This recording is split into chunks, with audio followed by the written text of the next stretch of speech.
జై శ్రీరామ్ అందరికీ నమస్కారం వెల్కమ్ టు న్యూస్ అఖండ నేను మీ కస్తూరి శ్రీధర్ మిత్రులారా మొత్తానికైతే తమిళనాడులో హిందువులు మేల్కుంటున్నారు ఈ న్యూస్ చూడండి ఒకసారి న్యూస్ మాత్రం చాలా అద్భుతంగా ఉండాది నెక్స్ట్ లెవెల్ ఇంకా మన తెలుగు రాష్ట్రాల్లో కన్నా తమిళనాడులో మత మార్పిళ్ళు అనేవి ఎక్కువగా జరుగుతూ ఉంటాయి అదేమయ్యా అంటే ఈ ద్రవిడవాదము ద్రవిడ సిద్ధాంతం వీళ్ళ బొంద వీళ్ళ పెండా కూడంట ఏయో అన్ని మాట్లాడుతూ ఉంటారు అసలు సిద్ధాంతమే లేని సిద్ధాంతం ఈ ద్రవిడ సిద్ధాంతం వీళ్ళ ఎజెండా ఒకటే అదే హిందుత్వాన్ని నాశనం చేయడం అర్థం అవుతుందా మీకు అందరికీ తెలిసే ఉంటుంది ఆ పెరియార్ అనే ఒక ముస్లిం ఉండా కూడా ఉన్నాడు సచ్చినాడులే 24 గంటలు హిందూ దేవి దేవతలను అవమానించడము హిందుత్వాన్ని నాశనం చేయాలని చెప్పడం ఇవన్నీ చేస్తూ ఉన్నారు వాళ్ళు చేసిన పని ఏంది అంటే తమిళనాడులో క్రిస్టియానిటీని అంతా ఆ విధంగా పెంచినారు అంతకు మించి ఈ ద్రవిడ సిద్ధాంతంలో ఏమీ లేదు సిద్ధాంతం లేని ఈ ద్రవిడ సిద్ధాంతాన్ని అడ్డం పెట్టుకునే తమిళనాడులో ఈ డిఎంకే పార్టీ ప్రభుత్వాన్ని అయితే ఏర్పాటు చేసింది సరే ఇంకా అసలు విషయంలో కొంచెం మురుగన్ తెలుసు కదా మీకు మురుగన్ అంటే సుబ్రహ్మణ్యేశ్వర స్వామి వారు అనమాట అర్థమవుతుందా సుబ్రహ్మణ్య స్వామి అంటల్లా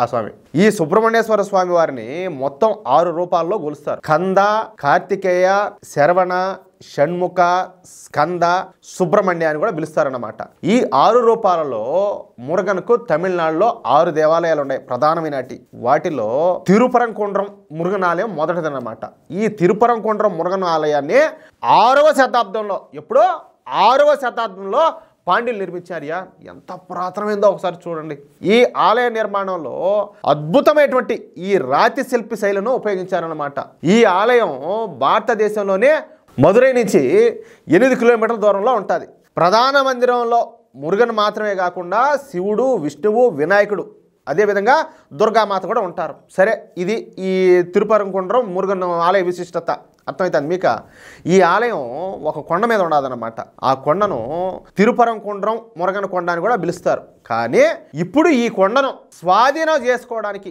కొన్ని ఇస్లామిక్ సంస్థలు విశ్వ ప్రయత్నాలు చేస్తున్నాయి ఎంత దారుణం ఒకసారి చూడండి మొన్న ఈ మధ్య ఏదో కామెంట్స్లో ఒక ఆయన పెట్టినాడు 1000 ఏళ్ల పాటు అంత అద్భుతంగా పరిపాలించారంట ఎవరు వాళ్ళంతా మొగలాయిలంతా ఈ దేశాన్ని అవునా మరి ముందు ఈ భారతదేశంలో ఇస్లాం లేదే మరి ఎట్లొచ్చింది ఒకసారి ఆలోచించండి మరి కాశ్మీర్లో ఉన్నటువంటి హిందువులందరూ ఏమైనారు వాళ్ళు నూరు ఎలగొట్టినారు అక్కడి నుంచి పాకిస్తాన్లో ఇప్పుడు హిందువుల మీద అంతగా దాడులు అనేవి జరుగుతున్నాయి కదా ఈ రోటికి కూడా వాళ్ళకి కనీసం హక్కులు అనేవి లేకుండా ముక్కుపచ్చలారినటువంటి ఆడపిల్లలు కూడా ఎత్తుకొని బలవంతంగా మతం మార్చి పెళ్లి చేసుకుంటారు కదా దాని గురించి ఏమైనా మాట్లాడగలుగుతారా నేటికి బంగ్లాదేశ్లో హిందువుల మీద దాడులు జరుగుతున్నాయి కదా దాని గురించి ఏమైనా మాట్లాడగలుగుతారా దాని గురించి ఏం మాట్లాడరు కానీ మేము కోల్పోతున్నటువంటి మా హక్కులను ప్రశ్నిస్తే వాటి గురించి మాట్లాడితే మమ్మల్ని మత ఛాందస్వాదులు అంటారు ఆయన ఎవరు ఒక ఆయన వాళ్ళ మతం పేరు పెట్టుకొని పలానా నేను ఓపెన్గా కొన్ని మాట్లాడకూడదులే పలానా అంటే వాళ్ళ మతం పేరు జిందాబాద్ అని చెప్పేసి ఆ టిప్పు సుల్తాన్ ఫోటో పెట్టుకొని ఒక అకౌంట్ అనమాట వాడికి ఉండే మత పిచ్చి ఆయన గారు వచ్చేసి నన్ను మతతత్వవాది అంటాడు నన్ను మత ఛాందస్వాది అంటాడు నువ్వు అందరినీ నువ్వు రెచ్చగొడుతున్నావు రెచ్చగొట్టేది ఏముండదు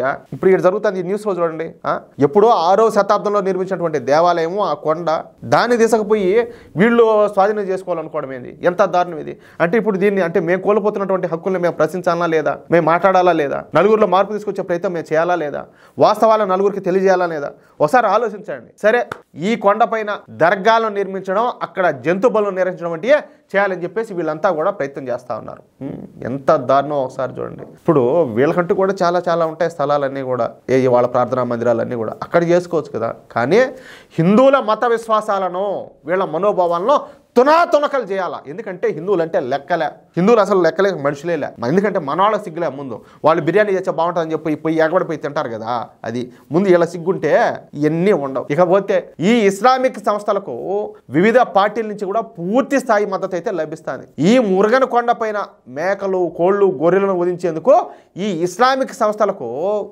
ఈ ద్రవిడవాద పార్టీలు అదేవిధంగా కమ్యూనిస్టు పార్టీలు ఈ కాంగ్రెస్ పార్టీలతో సహా ఈ మధ్యనే ఒక ఆయన పెట్టాడు కదా ఎవరు జోసెఫ్ విజయ్య ఆయన పార్టీ కూడా ఈ ఇస్లామిక్ సంస్థలకు మద్దతు పలుకుతున్నారు ఇంకా ఏం మాట్లాడాలా ఏం చెప్పాలా మీరైనా ఒకసారి ఆలోచించండి ఏంది మనకి దౌర్భాగ్యం దరిద్రం హిందువులు మెజార్టీగా ఉన్నటువంటి ఈ దేశంలో హిందువులు హక్కులు కాలు రాస్తారంటే వాళ్ళకి విలువ లేకుండా పోతుందంటే విలువ లేకుండా బతుకుతారంటే ఎవరు మైనార్టీలు ఎవరు మెజారిటీలు మన బతుకేంది ఎట్టబోతాంది కాలం మన భవిష్యత్తు ఎందుకో ఉంటుందా ఆగిపోతుందా ఏది మనలో చలనం రాకపోతే మన ఆలోచనలో మార్పు రాకపోతే ఎవడో ఒకడు మన నెత్తినెక్కేళ్తాడో ఇంతవరకు వీళ్ళందరినీ ఎట్టయితే మెడ మీద కత్తిపెట్టి మార్చినారో మనల్ని కూడా రేపు మనలో లేకపోతే మన భవిష్యత్ తరాలను అదే విధంగా మళ్ళీ మతం మారుస్తారు హిందుత్వం అనేది లేకుండా పోతుంది దేశంలో ఆ విధంగా జరగకుండా ఉండాలంటే ప్రతి ఒక్కరి ఆలోచనలో కూడా మార్పు రావాలి సరే ఇకపోతే దీనిపైన మదురైలో పెద్ద ఎత్తున ఉద్యమించడానికి హిందువులందరూ కూడా నిర్ణయించుకున్నారు. శబాష్, చాలా సంతోషం. ఇప్పుడైనా కూడా హిందువులు అని చెప్పేసి గుర్తొచ్చినందుకు. మదురైలో 1,00,000 మందితో ధర్నా నిర్వహించాలని చెప్పేసి సంకల్పం తీసుకున్నారు. అయితే హిందువులు ర్యాలీ నిర్వహిస్తే తమకు నష్టమని భావించినటువంటి స్టాలిన్ ప్రభుత్వం వెంటనే మదురైలో 144 సెక్షన్ పెట్టినారయ్యా. ఎందుకంటే ఈయన పుత్రరత్నం ఉదయనిధి స్టాలిన్ హిందువుల మీద, హిందుత్వం మీద ఎలాంటి మాటలు మాట్లాడినాడు మీకు అందరికి కూడా బాగా తెలుసు. ఇంకా వాళ్ళు ఎట్లా వీళ్ళందరూ ఇంతమంది ఒకసారి పోగైపోయి హిందుత్వం కోసం పోరాడతారంటే వీళ్ళకి ప్రాణం ఒప్పుతుందా? కడుపు మండిపోదు వీళ్ళక. అందుకని చెప్పేసి 144 సెక్షన్ పెట్టినారు. హిందువులు ర్యాలీ నిర్వహించకుండా అడ్డుపడినారు.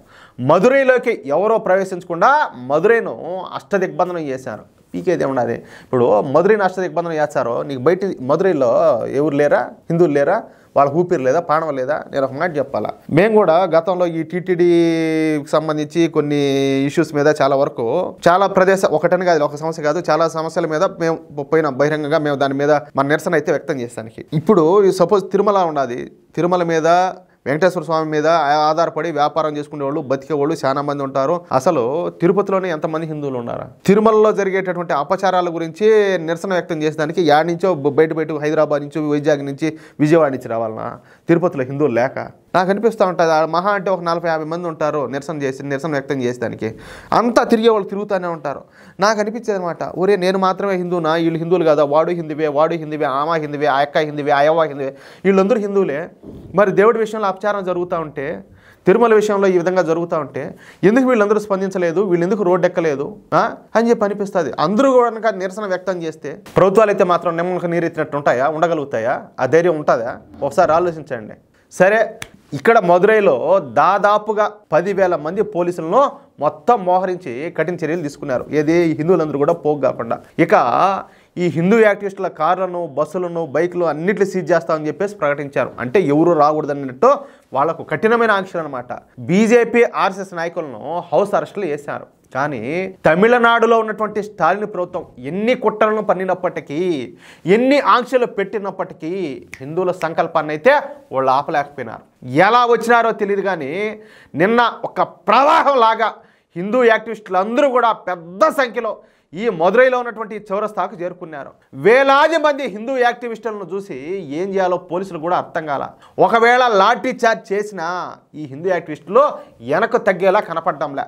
దీంతో డిఎంకే ప్రభుత్వం చేసేది ఏమి లేక సైలెంట్ అయిపోయింది. ఇక మదురై చేరుకున్నటువంటి మన హిందూ యాక్టివిస్టులు మదురైలో పెద్ద ఎత్తున ఈ నిరసన కార్యక్రమాన్ని అయితే నిర్వహించారు. అంతేకాకుండా ఒకవేళ మురుగన్ కొండను గనక ఇస్లామీకరణ చేయాలని చెప్పి చూస్తే పరిస్థితులు మాత్రం తీవ్రంగా ఉంటాయని చెప్పేసి నేరుగా ముఖ్యమంత్రి స్టాలిన్నే హెచ్చరించారు. వాళ్ళు తమిళోళ్ళు చాలా మొట్టోళ్ళు, భక్తి అది ఏదైనా కూడా వాళ్ళు చాలా మొట్టోళ్ళు, వాళ్ళు ఏదనుకుంటే అది మొండిగా వెళ్ళిపోతారు.